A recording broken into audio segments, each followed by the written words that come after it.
Hi friends, Assalamu alaikum. Welcome to Sumiya's Kitchen. Ceramic casserole set இது வாங்கியிருந்தேன் நான் home சென்டரில் ஆஃபரில் இருந்தது. இது ரொம்ப க்யூட்டாக இருந்தது. இது ஒன்று வாங்கினேன். நெத்திலி மீன் சால்னா என்னோடய ஸ்டைலில் எப்படி செய்கிறதுன்னு காமிக்கிறேன். ஒரு பெரிய லெமன் சைஸ் அளவு புளியை ஊற வச்சுக்கிட்டேன். அதை நல்லா வடிகட்டி எடுத்துக்கோங்க.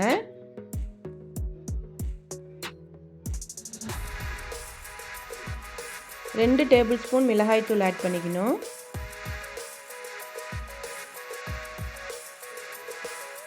1.5 டேபிள் ஸ்பூன் ஜீரகத்தூள் ஆட் பண்ணிக்கோங்க. 1/2 டீஸ்பூன் மஞ்சள் தூள்,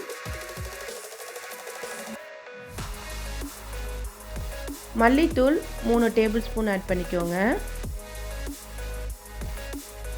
தேங்காய் பால் சேர்த்துக்கணும். 1 கப் சேர்த்துக்கோங்க. எல்லாத்தையும் சேர்த்து நல்லா மிக்ஸ் பண்ணிடணும். 2 பச்சை மிளகாய் சேர்த்துக்கோங்க.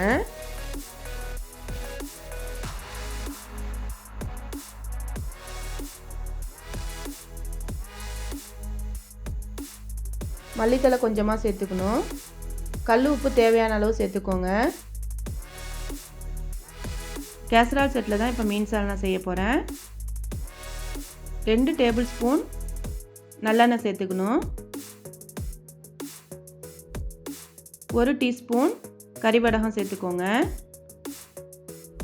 கறிவேப்பிலை சேர்த்துக்கணும்.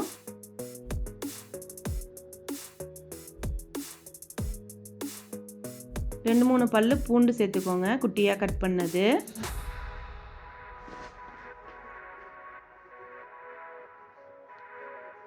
பத்து சின்ன வெங்காயம் குட்டியாக கட் பண்ணது சேர்த்துக்கோங்க. 2 சின்ன தக்காளியாக 2 தக்காளி சேர்த்துக்கோங்க. இப்போ ரெடி பண்ணி வச்சுருந்த அந்த சால்னாவை ஊற்றிக்கணும். இப்போ நல்லா கொதிச்சுக்கிட்டு இருக்கு. மல்லி வடைலாம் போனோடனே நல்லா கழுவி வச்சுருந்த நெத்திலி மீனை அதில் சேர்த்துக்கோங்க.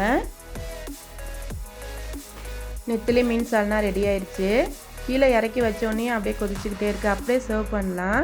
இந்த வீடியோ பிடிச்சிருந்தா சுமியாஸ் கிச்சனை சப்ஸ்கிரைப் பண்ணிக்கோங்க, ஷேர் பண்ணிக்கோங்க, கமெண்ட் பண்ணிக்கோங்க. தேங்க்ஸ் ஃபார் வாட்சிங்.